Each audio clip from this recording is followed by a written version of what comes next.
So Landmark is the first thing that we're going to be releasing. It's the gateway to EverQuest Next. It's going to be an opportunity for players to get in there and help us to build the actual game of EverQuest Next. We're going to be rolling features into it so that players can experience them as soon as we're ready for them to. The new thing about Landmark, the thing that's most special, is the fact that players can actually go into the world and literally edit everything. Not only is the environment destructible, but it's also constructible.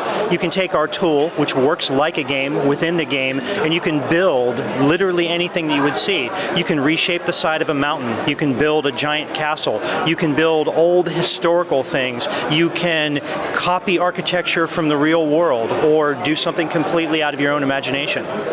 One huge difference is the fidelity. So our tool, we use the word tool, but really what I'm talking about is the game. Our tool allows you to shape and smooth things. We can make a perfect sphere in our game. You could make a perfect sphere that's huge, and then you could hollow it out and live inside it, or build whatever you wanted to out of it. Very powerful. It's fast to build. Our tools go beyond what you've seen in games like Minecraft, for instance, or other cube building games, where you can copy, you can templatize large structures, and you can plunk them down in other places very rapidly, so you can build a wall around a city very quickly.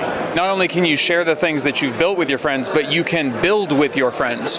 So we actually support cooperative building. So I own part of the world, and I can give you, my friend, permissions to be able to build with me. So we can work together to make something. Or if I made something that you like, I can actually give that to you, or I could sell it to you as well. And neither one of you have to worry about me coming along and wrecking anything that you've done, because I don't have permissions to what the two of you have built. An economy is the backbone of any MMO, and Landmark and EverQuest Next are both MMOs, so they will absolutely have economies in them that players can participate in. One of the things we're announcing here at Gamescom is the fact that players are going to be able to buy and sell real estate in our worlds for Landmark.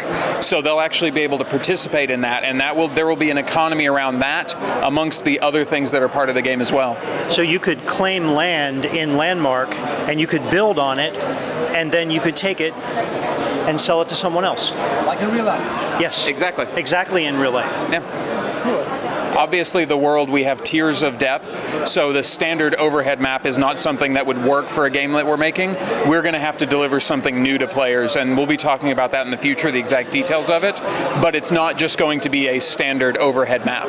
You will be able to expand your claims to encompass more areas so that you can build larger things. That is something that we will absolutely support in our game.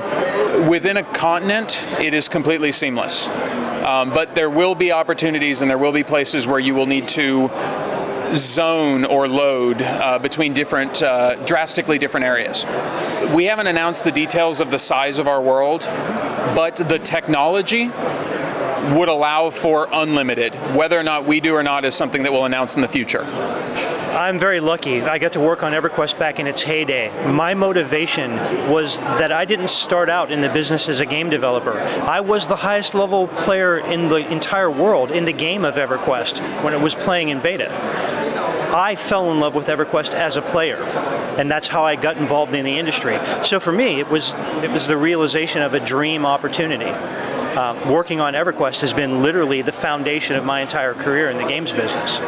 Very exciting. I was a huge EverQuest fan before I came to Sony Online, and it's actually the reason I came to work at the company. I came I think about 5 years after the release of EverQuest, but I started on that team, and so I got to expand that world. And when the opportunity came around to start working on the project for what is now called EverQuest Next, it was a dream opportunity for me. I can't imagine working in a different industry, or honestly working on a different game right now.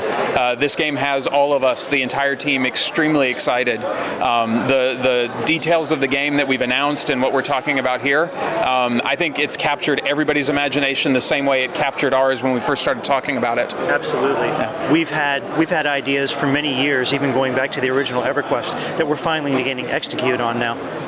Very exciting. I honestly believe that we have included almost everything that we've dreamed of in a game inside of EverQuest Next. Without giving Terry any gray hair, any more gray hair, I think I am probably responsible for a significant amount of that gray hair. It would not be fair of me, in all honesty, to ask for anything more. I have everything that I ever want on the list. Yeah. So far. When Jeff started on the team, I was the technical director on the team before I moved into the producer role, and so Jeff and I worked very closely on some of the original ideas behind EverQuest Next. And I'll admit, Jeff did give me a few gray hairs along the way, but it's all been worth it. For sure.